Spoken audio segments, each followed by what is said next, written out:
I'm standing in Veronica's sunroom. My daughter, Amelia, is curled on the floor. 85 pounds. Skeletal. Barely breathing. They called it spiritual fasting. They said she had to drive out the demons to conceive a child. But I'm holding a medical report in my hand. Azoospermia. Complete absence of viable sperm. It was never Amelia's fault. Hello, my beautiful sisters. Where are you listening from? Drop your city in the comments below. And if this story touches your heart, please leave a like. I was born under the ancient, sprawling oak trees of Oak Ridge Heights, Atlanta. This place is not merely geography, it is a fortress, brick by solid brick, deed by precise deed, built by the relentless will and unwavering faith of our ancestors. The very earth beneath my feet, known in legal terms and in our hearts as heirs property, has been in the Jenkins family since the days immediately following the tumult of emancipation. It is infinitely more than real estate, it is a living document. A silent testament to endurance, passed down through generations who fought and prayed and refused to be dispossessed by the relentless tide of greed. My name, Martha Jenkins, carries the quiet, unyielding weight of that profound history, a legacy that others, especially the newly moneyed, often choose to dismiss or forget. They see me now, the silver-haired matriarch, the devoted mama, who still serves her legendary peach cobbler and grace at the post-service gatherings of Zion's Pillar Church. They observe the woman who always wears a modest, yet impeccably tailored Sunday dress, her hands perpetually busy with acts of selfless service. They do not, cannot, see the fierce, sharp-eyed woman of 40. Who spent her prime years hunched over dusty, volatile property ledgers as a seasoned paralegal during the civil rights movement. In those tense, humid offices, I stood shoulder to shoulder with our community's lawyers, fighting the white speculators, the predatory banks, and the loan sharks trying to steal our legacy. It was there I learned that greed often wore the disguise of meticulously structured legal jargon. I learned that the most lethal, effective traps are always set with the softest paper and the finest, most authoritative ink. This knowledge, this essential skill set, I packed away carefully, like an emergency kit for a catastrophe I prayed would never darken my own doorstep. The catastrophe arrived, ironically, wrapped in white satin and the heady, intoxicating scent of lilies. My only son, my beautiful, ambitious daughter, Amelia, married into what the community considered the highest echelon of black success in Atlanta. Desmond, the polished, well-spoken heir to the formidable, statewide medical and dental equipment manufacturing company, and, more significantly, the cherished son of Deaconess Veronica. Veronica the formidable, immaculately coiffed treasurer of Zion's Pillar. A figure whose every word carried the weight of both scripture and a massive personal portfolio. Her presence filled any room like the most expensive French perfume, her influence was absolute. The wedding was an unforgettable spectacle of Southern black elegance and wealth, a truly golden union. I felt a profound sense of peace. My daughter was shielded, secured, seemingly blessed by both God and the highest social standing. The predatory campaign began subtly, shortly after the honeymoon concluded. Veronica, whose professional charm could disarm any board of directors, approached me after a particularly moving Sunday service. "Sister Martha," she began, her voice a low, comforting hum that always sounded precisely one part compassionate sermon, one part decisive executive brief. "That darling little mama's kitchen. It's charming, yes, a sweet testament to your long years of hard work. But let us be candid, it is too small, too old, and far too vulnerable to the rising property values. It simply doesn't reflect the dignity and stature of the family Amelia has married into. It is, frankly, a humble shack on what is now a corner worth millions." I felt a faint, defensive prickle of unease, standing there in the shadow of her designer hat. "Deaconess, this simple shop is the true, beating heart of my history, built brick by brick with my late Samuel. Every scratch on that worn counter, every chipped tile on the floor, is a precious memory. A legacy must be glorified, sister," she insisted, her smile tight. "Not merely preserved like a dusty, sentimental relic. It must expand, elevate, and reflect the prosperity that God has granted." That was the initial, gentle hook, irrefutable financial logic cloaked in spiritual rhetoric. Then came the grand, utterly irresistible vision. A week later, she returned, not alone, but flanked by a young, impeccably dressed lawyer and holding a series of glossy, shimmering architectural renderings that promised miracles. She spoke passionately of philanthropy, of massive community reinvestment, and of the newly established Community Investment Trust. Martha, she proclaimed, standing squarely in the middle of my small, beloved kitchen, which suddenly felt inadequate. We are going to build the most magnificent, state-of-the-art senior community restaurant right here, on this very prime corner lot. It will be a beacon of health, spiritual fellowship, and financial stability for all our elders. All the necessary capital millions, Martha, will be secured instantly through the church's new Community Reinvestment Fund. And from our most generous private donors across the state. It will guarantee that the Jenkins name is enshrined in a position of enduring honor. I was utterly overwhelmed by the sheer, staggering scale of her proposed generosity. It felt too good, too vast to be entirely real, a blessing almost too large for a simple woman who served grits and coffee. Deaconess, I stammered, feeling genuinely humbled and slightly confused. It sounds like a true miracle. What exactly would I need to contribute to a project of this magnitude? Only a formality, Martha, she reassured me, her hand gently resting on my shoulder, a gesture designed to convey profound, familial comfort. For the massive federal tax deductions we are pursuing, and to legally streamline the investment structure, we absolutely need to transfer the land deed, your personal deed, from your name to the name of the church-affiliated trust. I assure you, complete ownership and the right to perpetual operation remain eternally yours. It is merely a move on paper, a necessary legal maneuver for the Lord's greater glory. We require your land's clean, unencumbered value to legally anchor the trust and attract the largest donors. She spoke the word, trust, like a sacred, undeniable oath. I trusted the deaconess. I trusted the financial stability of Zion's pillar. It felt like the required, ultimate act of sacrificing a small piece of my physical life for the magnificent spiritual good of the entire community. I sat in her opulent, suffocating church office. The pen felt like lead in my hand, heavy with the full weight of 70 years of family history. The former paralegal in me screamed internally, stop. Read every single clause. Where is the penalty for early dissolution? But Veronica leaned in, her eyes, usually so sharp and executive, now softened with a beautiful, shared, spiritual fervor. Martha, we are family now. We have faith in Christ. Can we not have faith in one another, in God's plan? Her unassailable authority, her claim to the moral high ground, successfully silenced the lawyer in me. I succumbed to the pressure of piety and the illusion of communal benefit. I signed the document. The ink was instantly cold on the page. And as my signature dried, her smile, for the briefest, most terrifying fraction of a second, became something hard, cold, and utterly triumphant. I felt the deep, bone-chilling cold of that cold-blooded look down to the center of my soul. I had traded my physical deed for a fragile promise and a dangerous, monumental amount of misplaced faith. The veil began to rip a few days later, a slow, agonizing tear across my vision.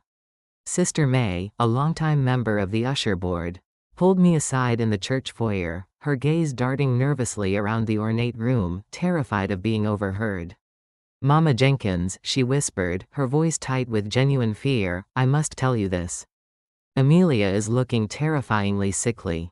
Very, very thin. Desmond and Veronica are calling it spiritual fasting, saying it's a necessary, intense ordeal, a deep cleansing to drive out the generational curse preventing her from conceiving the heir. My heart seized instantly, a painful spasm in my chest. Spiritual fasting? That sounds too severe, May. Amelia is a naturally strong, healthy woman. She doesn't need to be punished to carry a child. It's more than just fasting, Martha. The constant counseling, it's brutal. They're isolating her completely. It feels less about genuine faith and entirely more about control and humiliation. She's barely allowed to leave her room. I clung desperately to the illusion of piety, determined to defend the powerful woman who was systematically stealing my peace. Sister May, I insisted, my voice artificially firm. Amelia is in the care of her devoted husband and the deaconess of our holy church. We pray for her well-being, we do not spread malicious, unfounded rumors. But the seed of doubt had been planted, a tiny, dark kernel of truth. I was defending the very predator who wore the most immaculate Sunday hat. Weeks bled into agonizing months. Veronica and Desmond were always conveniently unavailable at the same time, citing urgent trust meetings and investor calls.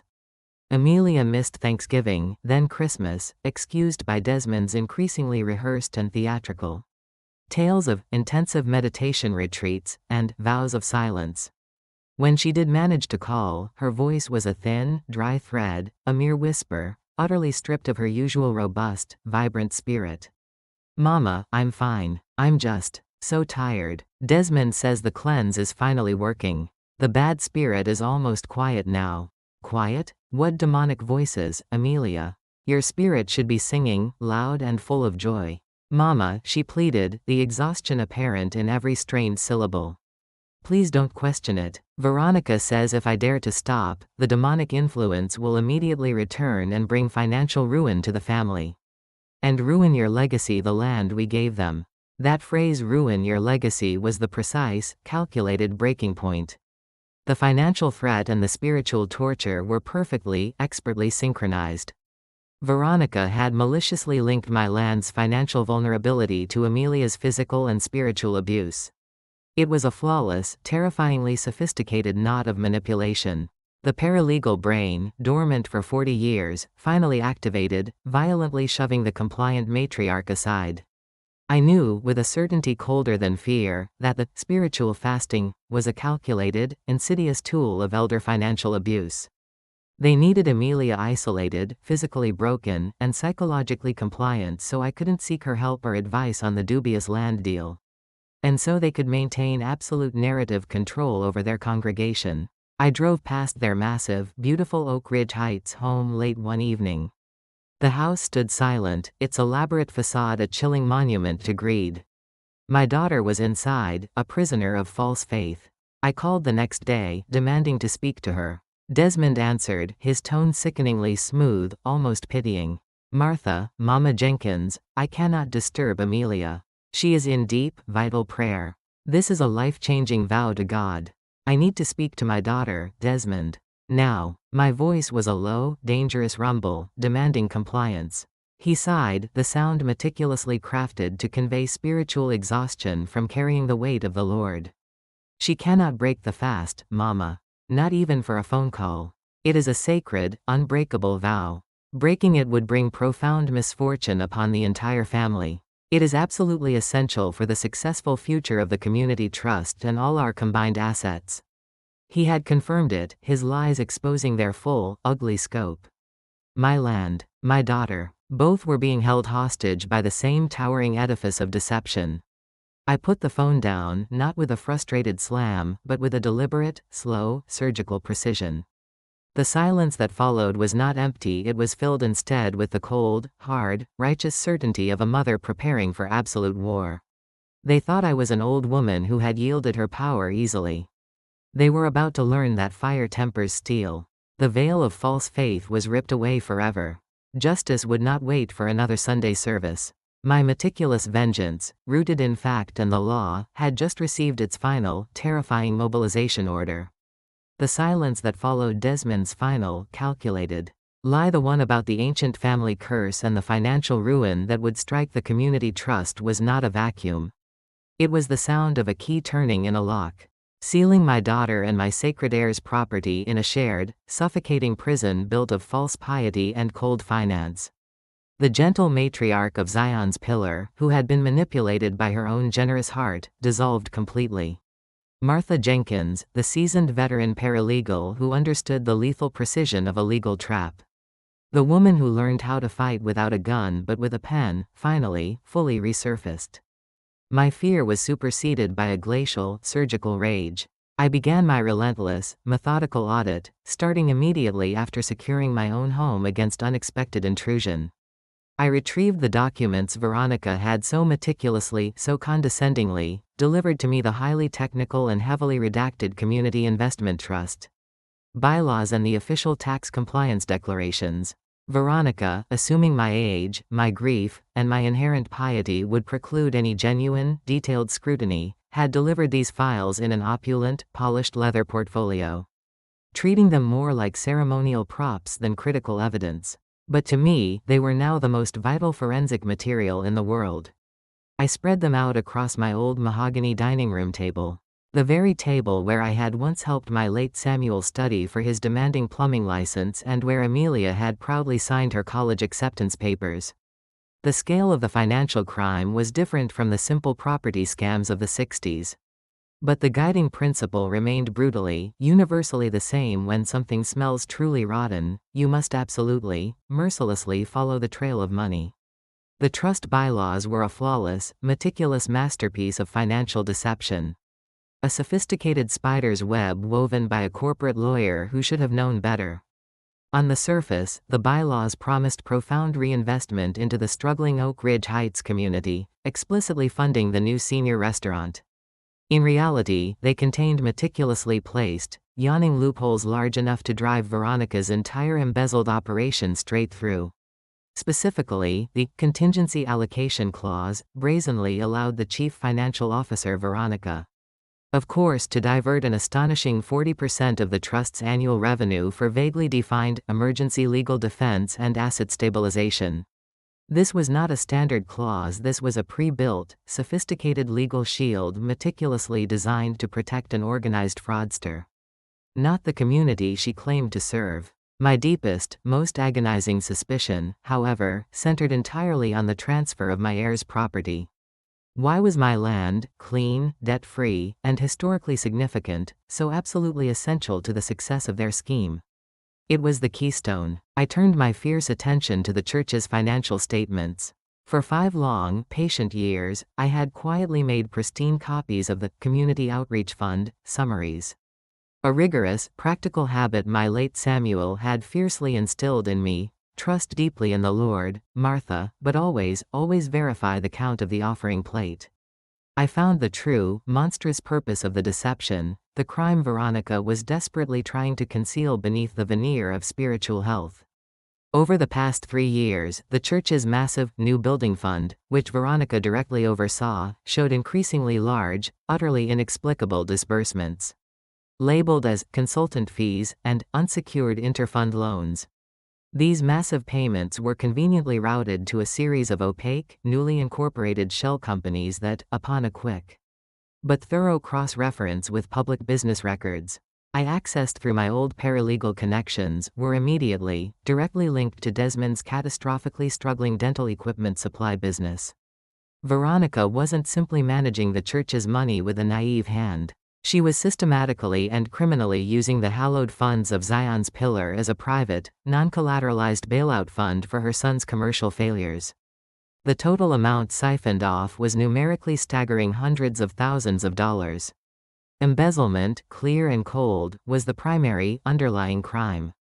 The consequences, if this detailed fraud were exposed to the IRS or, far more devastatingly, to the loyal, devout congregation, would be not only immediate but utterly career-ending and personally ruinous.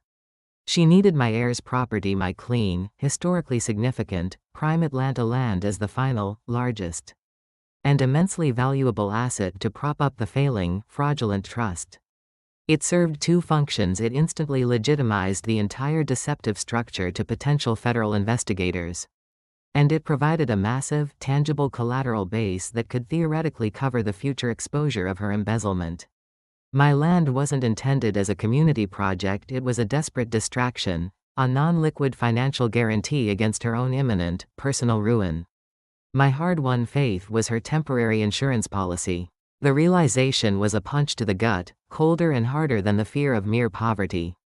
My daughter was being systematically starved and psychologically broken to cover up her husband's business incompetence, and her mother-in-law's brazen, criminal greed. The spiritual fasting was nothing more than a meticulously crafted, cruel smokescreen. I knew with absolute certainty that I could not go to the Atlanta Police Department yet. Veronica's network of power and influence in the Oak Ridge Heights community was too deep, too persuasive. Any initial report would instantly be dismissed by Detective Rodriguez as the vengeful, spiteful claim of a geriatric woman trying to illegally reclaim a voluntary donation after a family falling out. The abuse was subtle, spiritual, and perfectly disguised as aggressive, devoted piety. I needed to gather three interconnected things first: irrefutable, bank-level proof of the financial fraud; second, a brave, unimpeachable witness to Amelia's specific physical and spiritual abuse; and third, a brilliant, comprehensive strategy that would ensure the evidence was delivered to hit Veronica precisely where she was most vulnerable. Her unquestioned reputation within the Black Christian community, the very bedrock of her immense power. My mind raced back to the dusty folders in my attic, my old civil rights files. In those decades, we rarely won solely on raw evidence, we often won with superior strategy. We won by changing the controlling narrative. We won by creating a public reckoning that systems could not ignore. I pulled out my very old, barely functioning rotary phone and called the only person I knew who might still have access to the deep, historical legal databases and the unwavering moral clarity I desperately needed: Sarah Coleman. A brilliant, ruthless former colleague from the land rights movement, now a powerful, though quietly retired, corporate lawyer living anonymously in prestigious Midtown. Sarah answered on the second ring, her voice immediately recognizable, raspy, but imbued with a stunning, old-school sharpness. "Martha Jenkins." "My goodness," she exclaimed, her voice momentarily losing its edge of caution. "What kind of serious trouble are you stirring up at your venerable age? It must be something big if you're pulling out the old bat phone." "Sarah, I need a massive favor. A deep, quiet, untraceable dive into public financial records. Specifically, I need every single record pertaining to the transfer of church building funds to private, newly formed corporate entities. And I need every conceivable lien or outstanding judgment against a shell company called Desmond Surgical Supplies and anything remotely connected to the Community Investment Trust." Sarah's tone instantly dropped its playful quality, becoming low, professional, and stone-cold serious. "Church money and private debt? That is not merely a favor, Martha. That is, socially speaking, a profound war crime within our community structure. Send me everything you have immediately. I'll start with the county land records. I want to see the exact, specific legal language of your heir's property transfer. We'll expose the fraud, then we'll expose the heartless cruelty." I gathered the church fund receipts, the confusing trust bylaws, and the list of shell company names. The cold, sterile papers felt warm now, energized by a purpose colder, more righteous, and infinitely stronger than fear. I had been betrayed profoundly by my own faith. Now, I would be saved by my uncompromising knowledge. Veronica had arrogantly built her magnificent, fraudulent temple on my sacred family foundation. Now, I would use the truth, weaponized with legal precision, to bring that entire, wicked temple crashing down. Not with a simple lawsuit, but with a complete and absolute public dismantling of her undeserved honor.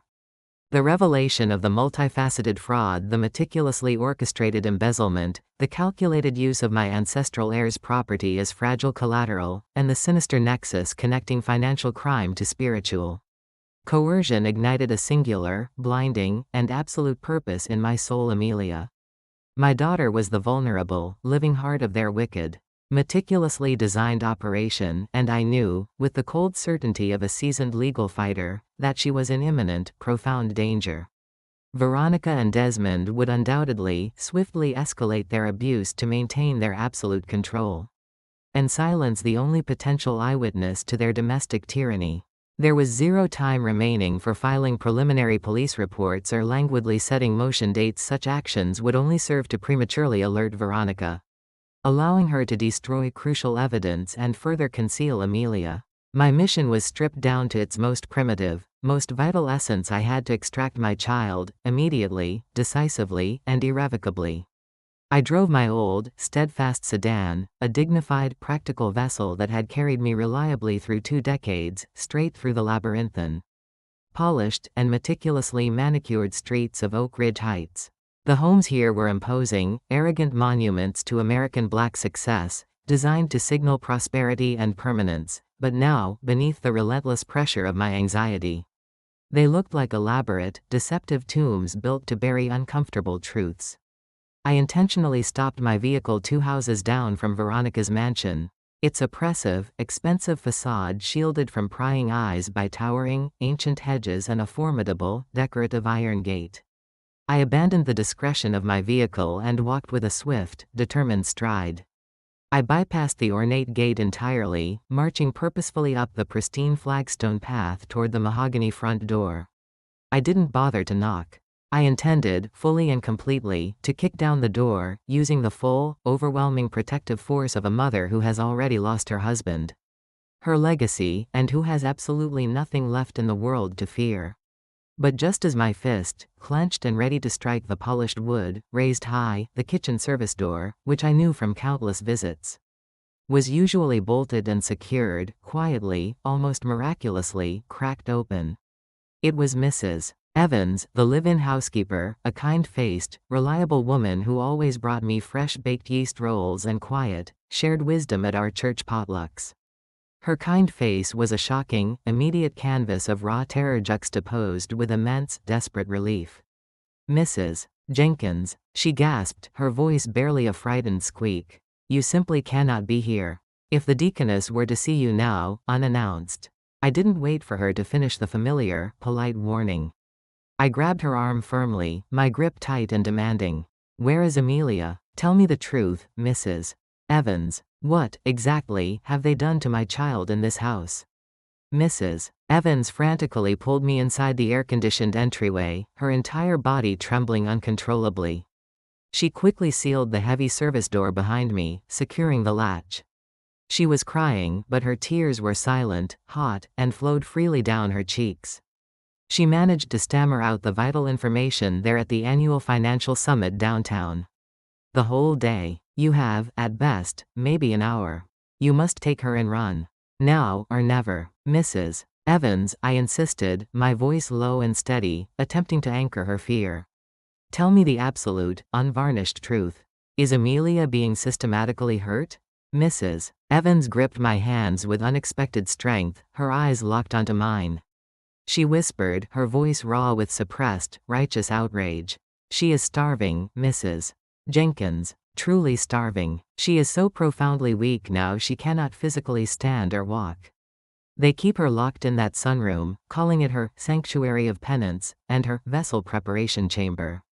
The deaconess explicitly told her, repeatedly, that any physical food would immediately poison the spiritual cleansing. And ruin the family's legacy foundation, your land, Mrs. Jenkins, which she claimed would then be vulnerable to demonic financial attack. My entire internal landscape turned to cold, hard granite. The spiritual abuse was not merely psychological, it was direct, brutal, physical deprivation. I marched immediately toward the back of the silent house, driven by a terrible, singular urgency. Mrs. Evans trailed behind me, whispering frantic directions and desperate prayers. "She's in the sunroom. The door is usually double locked, but I deliberately left it ajar when I brought her a small glass of water an hour ago. God forgive me, I simply could not watch her waste away another minute." We reached the entrance to the sunroom. The room was flooded with the late afternoon Atlanta sunlight, creating a blinding, cruel mockery of warmth and cheerfulness. And there she was, my Amelia. She was not standing, nor sitting, nor even resting comfortably. She was curled into an impossibly small, fragile fetal ball on a large, expensive Persian rug, her expensive clothes hanging loose, almost comically large, from her skeletal frame. Her skin, once the rich, deep brown of fine mahogany, was now an unsettling, sickly, ashen gray, stretched frighteningly tight over her protruding cheekbones and sharp knuckles. Her eyes, usually so bright, so full of vibrant life and sharp intelligence, were now sunken wells of profound fear and soul-deep exhaustion. I fell instantly to my knees, letting out a raw, guttural sound that was not quite a true scream, but a deep, profound, broken cry of a mother's devastation. "Amelia, my baby. Oh, God in heaven, what kind of absolute monster has inflicted this upon you?" She lifted a single, trembling, skeletal hand, reaching weakly for me. "Mama." Her voice was a dry, cracking whisper, barely audible over the roaring in my ears. I failed the fast. The demonic presence. It's still here. I pulled her immediately into my arms, the profound, shocking lightness of her minimal weight hitting me like a physical blow to the chest. She felt like a small, newly broken bird, delicate, utterly fragile, and heartbreakingly broken. She had been systematically starved down to less than 85 pounds. Elder abuse? No, this went beyond mere financial coercion. This was brutal, calculated abuse of a vulnerable adult, expertly disguised as extreme religious rigor and devotion. I held her close, rocking her gently, tears of molten steel finally sliding down my cheeks. We have to go, Amelia. We are leaving this prison now. But the legacy, Mama. She pleaded, her voice panicked. Veronica promised that if I break the penance, the trust, the land will be cursed and stolen. I cut her off, my voice sharp, decisive, and laced with absolute certainty. That woman is a manipulative liar, Amelia. A calculated thief in a Sunday hat. She used your beautiful, healthy body to hide her ugly, financial crimes. Mrs. Evans rushed forward, her eyes red with tears and glistening with fierce compassion. She pressed a crumpled, sealed envelope, the kind used by Desmond's high-end dental clinic, into my hand. Mrs. Jenkins, I risked my entire livelihood for this. I found this crumpled in the office shred bin, pieced it back together painstakingly, and resealed it. The deaconess ordered me specifically to destroy it. She knows the absolute truth, but she chooses to savagely blame the childlessness on her innocent daughter-in-law. I took the envelope, my hands suddenly steady, powered by pure, freezing adrenaline. I ripped it open with surgical precision. My eyes scanned the professional letterhead and then dropped immediately to the devastating, specific clinical diagnosis for Desmond-They zoospermia. Complete and total absence of viable sperm. Public, spiritual sacrificial lamb, viciously diverting all suspicion spiritual, medical, and social to Amelia. While simultaneously using the powerful, public cover of the spiritual fasting to buy herself critical time to sort out the catastrophic embezzlement from the church's massive coffers. My valuable heir's property was the anchor for her financial fraud, and my daughter was the perfectly calculated, heartless distraction for her son's domestic shame. I looked down at the limp, fragile body of my daughter and then back at the piece of paper proving the immense, comprehensive betrayal. The system, built on polite facade and assumed faith, had failed us both profoundly. But the system is ultimately made of paper, and I am a relentless master of paper. I nodded to Mrs. Evans, my expression grim but resolute. You have done God's truest, best work today, Mrs. Evans. Thank you. Now, you must help me get her out and safely to my vehicle. With Mrs. Evans' silent, swift assistance, I carefully carried Amelia out of the expensive, glittering prison. As I placed her gently into the passenger seat, strapping her in securely, I glanced back at Veronica's silent, mocking house.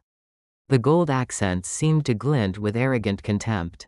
I gripped the steering wheel firmly, feeling the textured leather beneath my fingers. The time for sorrow, for tears, for humble prayer, was officially over and gone. Now was the critical time for strategic, legal, and public obliteration. They had deliberately attempted to destroy my legacy and annihilate my daughter's spirit. I would repay them by systematically destroying their precious name, their fraudulent empire, and their carefully curated public honor. The game of false faith was decisively over. The relentless game of justice, armed with irrefutable evidence and decades of legal precedent, had just begun its cold, perfect execution. The engine of my sedan idled quietly on the shaded street outside my small, familiar home. Inside, Amelia, fragile and utterly exhausted, was finally settled in my guest room, the room I had prepared for her years ago. Never imagining it would become a sanctuary from torture. She was cocooned in my softest, oldest quilt, the one Samuel used to call her safety blanket. Her shallow, rhythmic breathing was the only sound I permitted myself to focus on. For a brief, necessary moment, the mother was victorious. But the paralegal knew the clock was ticking. I had the proof of abuse, Amelia's skeletal frame, and the medical report proving Desmond-They zoospermia. I had the proof of fraud, my exhaustive audit of the Zion's pillar funds and the manipulated trust bylaws. Now, I needed the strategy that would turn paper into ruin. Veronica was not a street criminal, she was a white-collar predator, and her greatest fear was not jail. but the irreversible, public humiliation before the community she dominated. The attack had to be three-pronged: legal, financial, and reputational. My first call, after ensuring Amelia was stable, was to Sarah Coleman, the brilliant, ruthless retired attorney, my old war comrade. She answered on the first ring, clearly having been waiting. "Martha, I ran the transfer records on your property." Sarah's voice was clipped, efficient, devoid of emotion. "The language is tight, Martha. You signed a warranty deed, transferring the property free of any liens, for the stated consideration of $1. And mutual commitment to the trust's charitable aims. They own it free and clear. Getting it back will require proving fraudulent inducement and duress, a near impossible legal lift without a victim who can testify." I cut her off, my voice steady. "The victim is here, Sarah. She's too frail to testify, but I have the evidence. I have Desmond's sealed lab report: azoospermia. They starved her, Sarah, claiming she had to drive the demons out to conceive. They used the financial ruin of the trust as their emotional weapon to keep her silent and compliant. This isn't just fraud, it's felony domestic abuse under the guise of religion." A long, slow silence stretched between us. Sarah breathed out, a sound like a puff of smoke. "That changes everything, Martha. That gives us duress, and it gives us an unclean hands defense against their claim to the property. It also moves the entire case from civil court to the district attorney's office." "But the DA's office is slow, Sarah. Veronica will liquidate and flee. I need speed and maximum public exposure. I need her broken before she can manipulate the next church meeting." "Veronica's power is her public face," Sarah observed. "The scandal of the deaconess stealing from God's offering plate to bail out her infertile son's business is the true thermonuclear weapon." We formulated the strategy. First, Sarah would immediately draft and file an emergency lien on the community trust's main bank accounts, citing the documented elder financial abuse and embezzlement, attaching the church's own audit inconsistencies as proof. This would freeze all the siphoned funds and prevent Veronica from liquidating assets. Second, I needed a reporter. A young, hungry one who wasn't afraid of a powerful church. I pulled out my old church sister's phone tree, a vast, unofficial network of information built over 40 years of potlucks and prayer meetings. I called Betty Harris, my dearest friend and a retired business owner, known for her strategic mind and vast network outside the church. "Betty, I need a journalist. Rachel Sterling, the one who exposed that Atlanta City Council kickback scheme last year." "Rachel Sterling," Betty confirmed, her voice now sharp with purpose. "She lives for a story like this." I contacted Rachel Sterling. I didn't give her names or details, just the tantalizing hook. A deaconess of a major Oak Ridge Heights church is using a community investment trust to cover up massive embezzlement by forcing her daughter-in-law into a near-fatal spiritual abuse regime. I gave her the exact county land record number for my deed transfer and the specific legal codes for azoospermia. Rachel's voice was instantly electric. "I'm coming to you now, Martha." While Sarah worked on the legal freeze and Rachel prepared the public blast, I went back to my attic, my true hidden arsenal.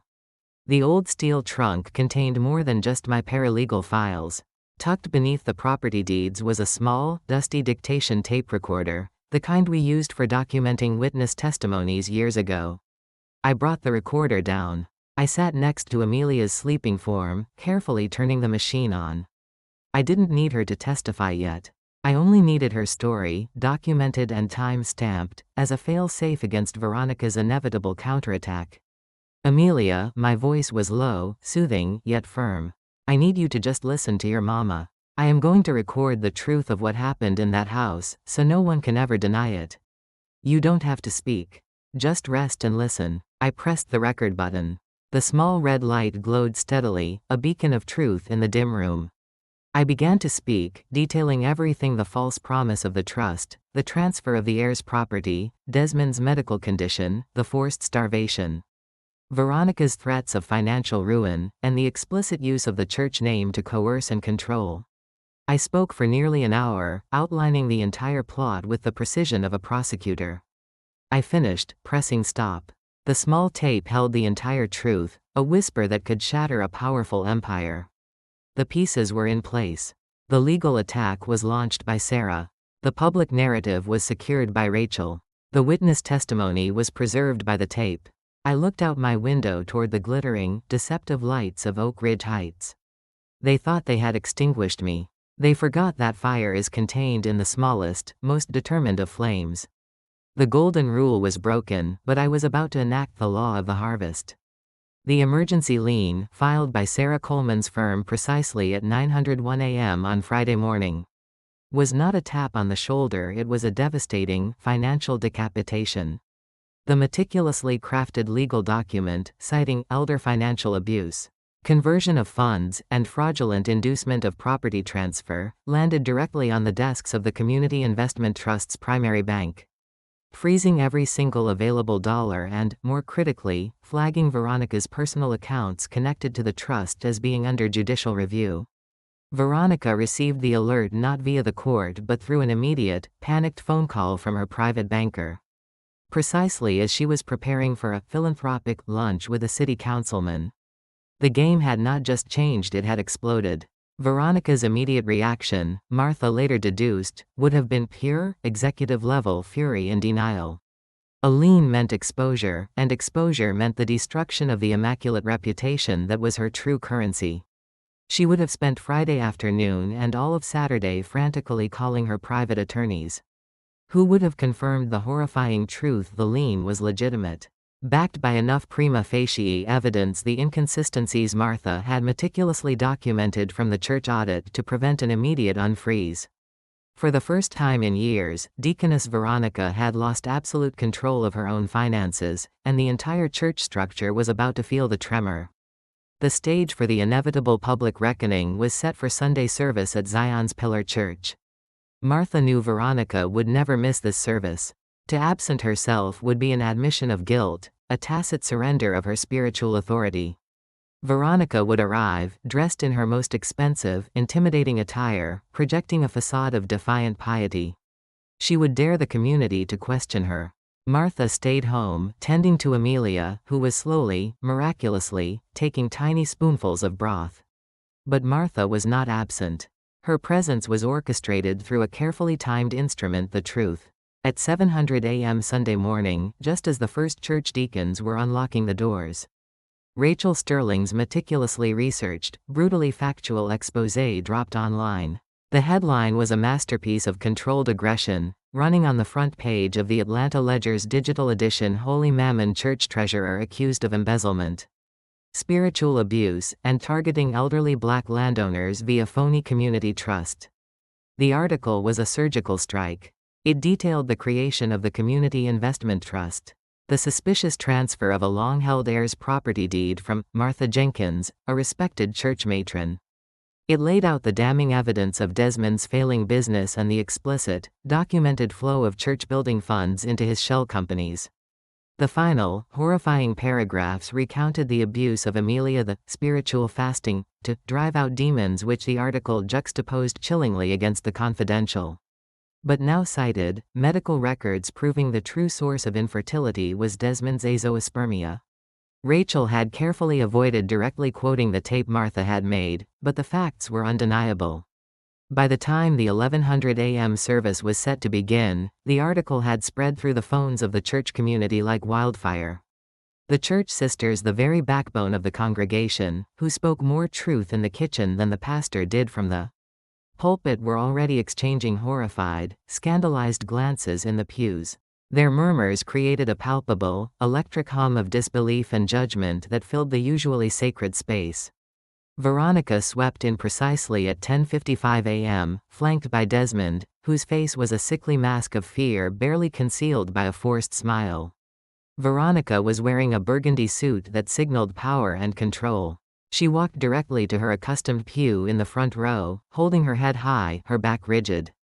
She met the eyes of the whispering parishioners, daring them, challenging them with a hard, unblinking stare that had always commanded immediate submission. But today, the submission did not come. The silence she craved was broken by the quiet, incessant tapping of screens as parishioners checked the headline. The service began, but the Holy Spirit refused to descend. Pastor Williams, usually a commanding orator, fumbled through the opening prayer, his eyes nervously flicking toward the front row.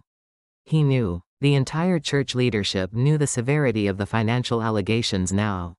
Then, Sister May, the elderly usher who had first warned Martha, performed a small, powerful act of dignified resistance.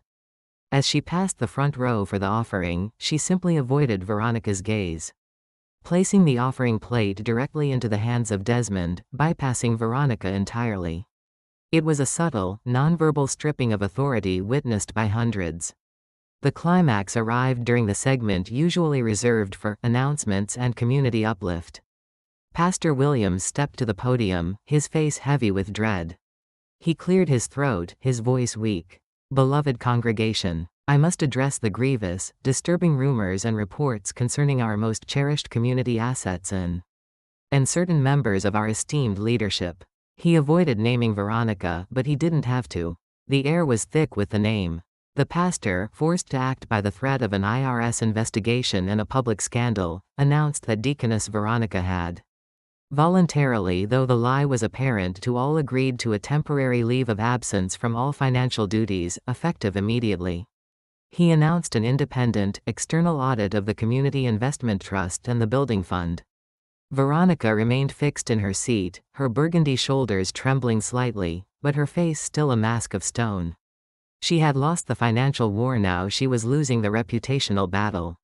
The greatest blow, however, came from the back of the church. A small, humble figure, Mrs. Evans, the housekeeper, rose from the back pew. She was holding a small piece of paper. With a shaking but clear voice, she asked to be recognized. Pastor Williams, desperate to avoid further confrontation, consented. Mrs. Evans spoke. "Pastor, I have worked for the deaconess for 5 years. I was in the house. I saw Miss Amelia. I saw the abuse. I am not a financial expert, but I saw what they did to that child in the name of God and the trust. I have resigned my post, and I have given my full account to Ms. Martha Jenkins, representative. This is not a rumor. This is the truth." Mrs. Evans then slowly, deliberately walked down the aisle, past the horrified faces, and exited the church. Her testimony, simple and honest, was the final, devastating weight dropped onto Veronica's shield of piety. The church, usually vibrant with music, fell into a profound, damning silence. Veronica finally cracked. The stone mask shattered. She stood up abruptly, her face twisted with a mixture of terror and white-hot fury. She stared at the empty space where Mrs. Evans had been, then at the downcast eyes of the congregation. She had been publicly stripped of her honor by the weakest in her own house. She turned and stalked out of the church, Desmond stumbling quickly after her. The entire congregation watched them go. In her quiet home, Martha turned off the television, the image of Veronica's furious exit seared into her mind. The first phase of the plan was complete: reputation destroyed. Veronica was now vulnerable, isolated, and legally constrained. Martha gently checked Amelia's pulse. Stronger. The time for public shame was over.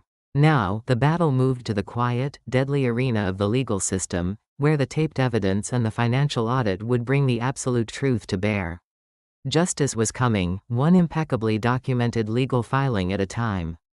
The immediate, self-inflicted public humiliation Veronica endured on Sunday morning, the stark shame of being stripped of her honor by a mere housekeeper in front of her entire, judgmental congregation, was a necessary, profound psychological victory. But Martha Jenkins, the seasoned former paralegal, understood with absolute clarity that emotion and public shame alone could not win the war. Only cold, verifiable facts, weaponized by the precise application of the law, could deliver the final, irrevocable justice she sought. Monday morning, the real, deadly battle commenced. Veronica, despite being publicly dismantled, remained a financial powerhouse with access to bottomless resources.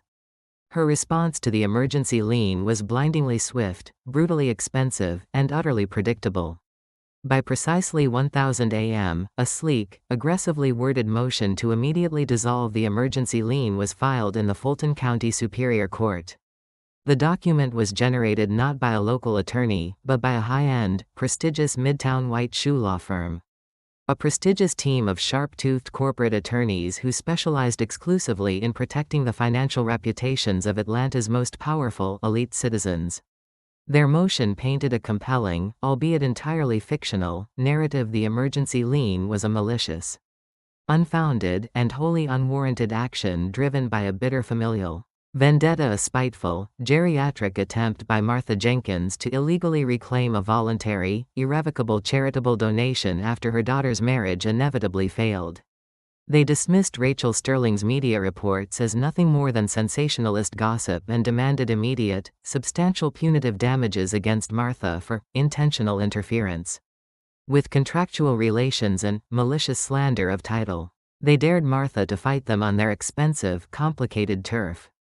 Martha and Sarah Coleman were not only ready, they were already 3 steps ahead of the curve. They met early in Sarah's quiet, wood-paneled corner office, a space that felt less like a modern law office and much more like a tactical command center, filled with the scent of old paper and new coffee. Sarah, dressed in an impeccably sharp navy suit, reviewed Veronica's counter-motion with a thin, almost amused smile. "She's swinging, Martha." "Hard and expensively," Sarah noted, tapping a perfectly manicured nail on the thick legal paper. "She's relying entirely on the parishioner trust defense, the notion that no secular judge would dare assume a prominent church elder is capable of this scale of massive fraud. Especially with only the initial, confusing audit inconsistencies as evidence." "She's forgotten one crucial thing, Sarah," Martha replied, her voice low and steady as bedrock. "She's forgotten I know that exact script by heart. We don't need assumption, we have cold, hard proof. And we're not just fighting the lien, Sarah. We're strategically expanding the charges to federal level." The counterattack, which Sarah and Martha had prepared over the weekend, was meticulously calculated.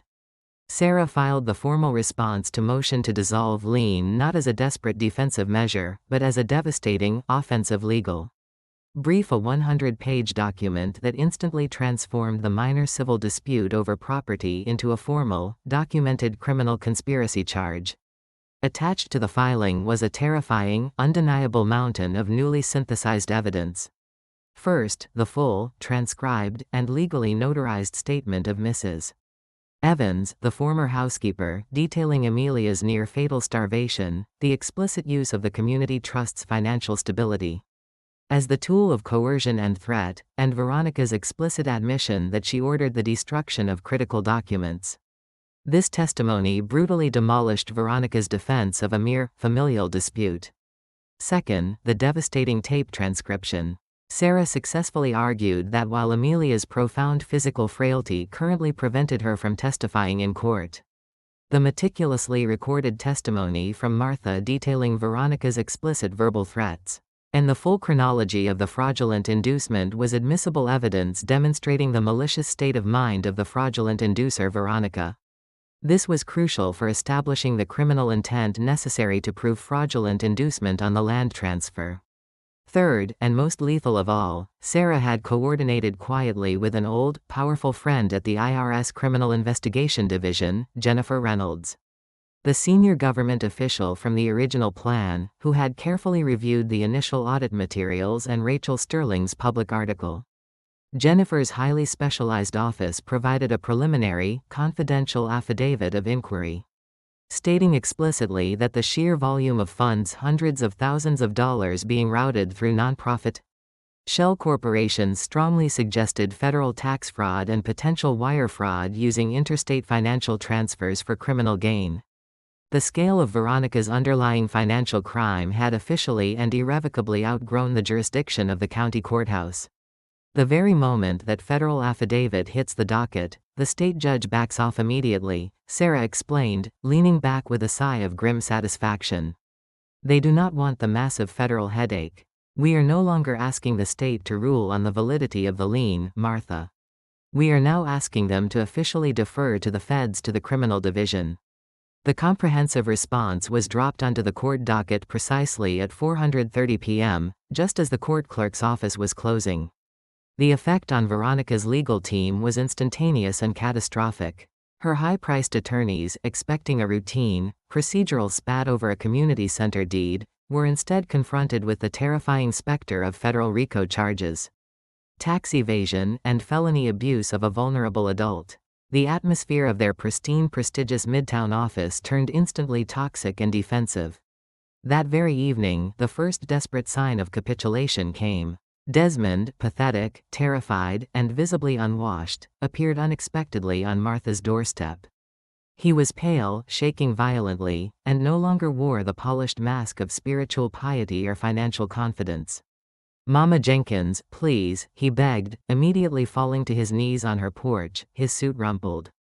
"Mama sent me. She says we can give you the deed back. Just sign the release. We'll sign over the heir's property right now, free and clear. Please, stop this. The feds will ruin us all, Mama Jenkins." Martha looked down at her former son-in-law, the man whose profound shame and weakness had been the direct catalyst for so much calculated suffering.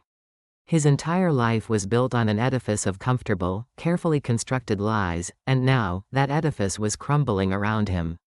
"Get up, Desmond," Martha said quietly, her voice cold and unyielding as steel. "The deed is completely irrelevant now. The land is mine, and I will get it back through the court and through justice. Your mother filed a fraudulent deed, and I will file the truthful, certified one. But this, Desmond, is no longer about the land. What is it about, then? What do you want from us?" he pleaded, tears streaming down his face, genuine fear finally replacing the practiced piety. "Justice," Martha stated simply, her gaze unwavering. "And the final price of justice is no longer a small parcel of land. It's full, public accountability."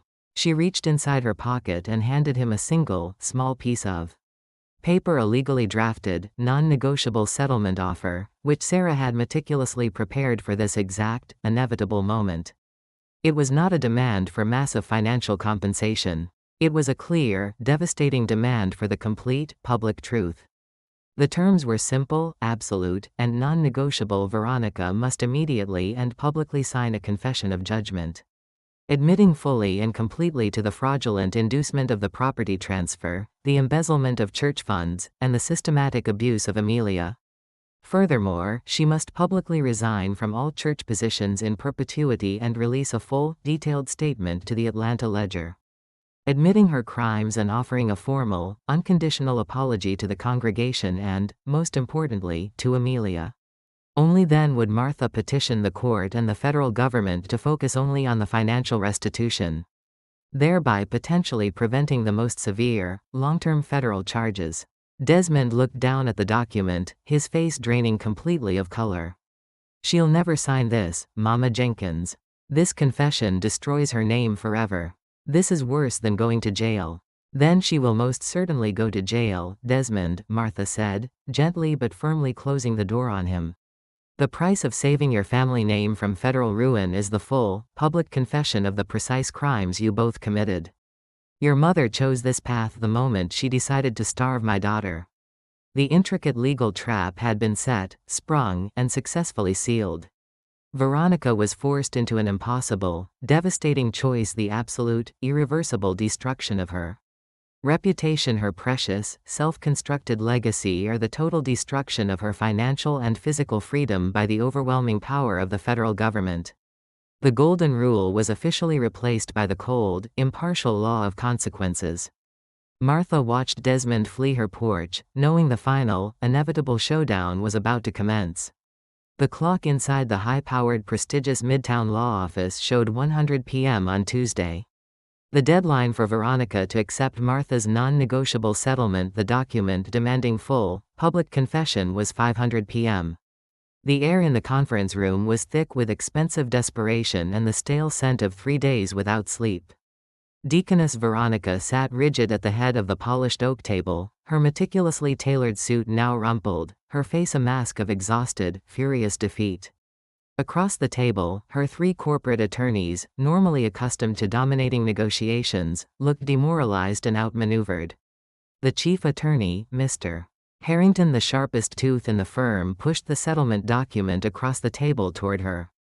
It was the same document Desmond had presented to Martha on his knees: the demand for a public confession of judgment, full admission of the fraudulent inducement, embezzlement and abuse, and perpetual resignation from all church positions. "Deaconess," Harrington said, his voice flat, stripped of its usual bravado, "we have exhausted all procedural options. The emergency lien remains active. Worse, the federal prosecutor's office, Jennifer Reynolds from the IRS, has formally notified the state court of their intent to supersede the case, citing the extensive money laundering and potential wire fraud related to the trust funds. We cannot stop a federal investigation. Veronica stared at the signature line on the confession. They want my name. They want my shame to be public record. I will lose everything I built. My standing. My honor. You lost the financial battle when the lien froze your assets, Deaconess, Harrington countered, his patience frayed. You lost the reputational battle when the housekeeper, Mrs. Evans, testified in front of the congregation. This confession is not about what they want, it's about what you need to survive. Sign this, and Ms. Jenkins will instruct the federal prosecutor to focus exclusively on financial restitution, a fine. You may lose your money, but you will keep your freedom and prevent Desmond from being indicted. Veronica looked at the door. Desmond was pacing nervously in the outer waiting area, his future hanging on her choice. She had spent a lifetime building a fortress of lies, and now, the most powerful weapon against her was the simple, devastating truth. Martha had forced her into an impossible, irreversible choice: her pride or her son's freedom. With a shaky hand, Veronica picked up the pen. She did not weep, she simply radiated cold, absolute fury. She signed the confession of judgment, the expensive ink bleeding into the paper, sealing her ruin. The time was 1:45 p.m. Meanwhile, in Sarah Coleman's modest, but triumphant command center office, Martha was waiting. Sarah's secretary received the call from Harrington's office. Sarah hung up the phone and looked at Martha, a slow, grim smile spreading across her face. It's done, Martha. She signed the confession. Every single point. Fraudulent inducement, embezzlement, abuse of a vulnerable adult. She named the shell companies. She admitted to the spiritual coercion. Martha did not smile. She simply nodded, a quiet, deep satisfaction settling in her eyes. Now, we finish the job. The next morning, Wednesday, the second article, meticulously prepared by Rachel Sterling and verified by Sarah's office, hit the Atlanta Ledger. This time, the headline was Definitive Deaconess Veronica Confesses Admits Embezzlement, Fraudulent Land Grab, and Abuse in Shocking Settlement. The article printed the full, humiliating text of Veronica's signed confession, detailing how she used the church and her status to cover her son's business failures and systematically target Martha's heirs' property. The community reaction was swift, final, and absolute. The shame was total. Zion's Pillar Church, reeling from the scandal, officially dissolved the Community Investment Trust and immediately issued a formal, profuse apology to Martha Jenkins and Amelia. The final legal action was initiated by Sarah's office. A new deed, officially transferring the heirs' property back to Martha Jenkins, free and clear, was registered with the county clerk. The original deed, illegally induced by fraud, was permanently voided and stamped, null and void, by the order of the Superior Court. Martha's legacy was secured, legally and irrevocably. 6 months later, Amelia, now healthy, strong, and vibrant again, stood with Martha on the corner lot in Oak Ridge Heights. The old Mama's Kitchen structure was gone, demolished by the church as part of its restructuring. The land was clean, ready for a new beginning. Amelia was not a victim anymore, she was a survivor. She had begun working with local social services, helping elderly Black women understand the warning signs of financial exploitation disguised as familial or spiritual care. Martha, meanwhile, had quietly become a legend. She used the recovered land not for the originally planned restaurant, but for the establishment of the Samuel and Martha Jenkins legacy Center, a nonprofit organization focused entirely on providing pro bono legal assistance to Black seniors facing heirs' property disputes and elder financial abuse. She was back in the fight, but this time, leading the charge. The justice was total. Veronica and Desmond were legally separated, financially ruined, and ostracized from the community.